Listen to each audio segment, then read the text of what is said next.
Hi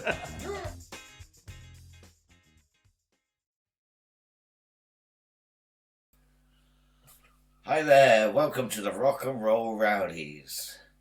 I'm here with Mr. Wilkinson, known as Wilco, and Derek Wilkinson, and I'm Mark Emery, and we're going to focus today talking about our history with the Average White Band. AWB, the only life for me.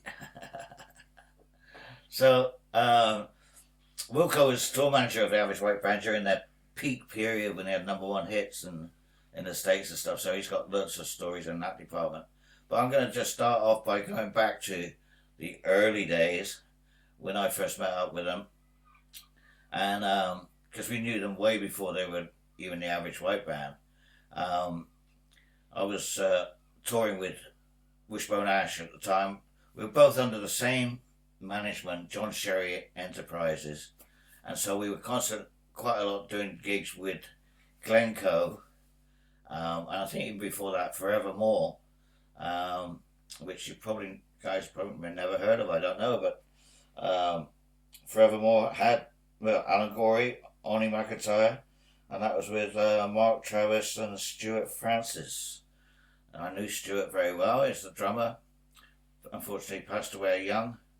And then, Glencoe was another team where they were associated with. That was with Graham Maitland, Norman Watt-Roy, famous for with Ian Drury.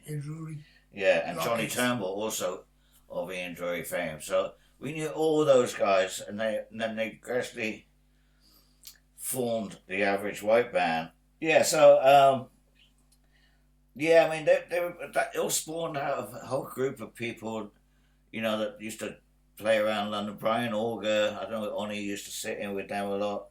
Alex Ledgerwood was a vocalist. All this Scottish Invasion. Alex went on to work with Santana. And Robbie McIntosh was a drummer for him. Robbie McIntosh, yeah.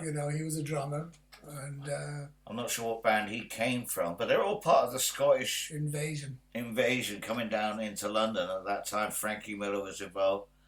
And we were touring together quite a lot. I was envious of them. They had a long wheelbase blue Transit, with aircraft seats. We had a yellow single wheelbase, which was pretty Mickey Mouse compared. But that was just, we were only 19, 20 years old at the time.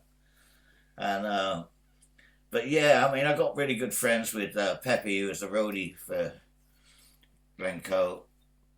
And we used to hang out, and I ended up moving up to the flat. He had a fantastic flat up in Hampstead on Reddington Road. Peppy was living there, Hamish was living there, Oni was living there. So we all became really good friends, and it just sort of worked out great. Frankie Miller used to come up, and they were all drinking together. There was a lot of heavy drinking going on in those days. Still is. And still is,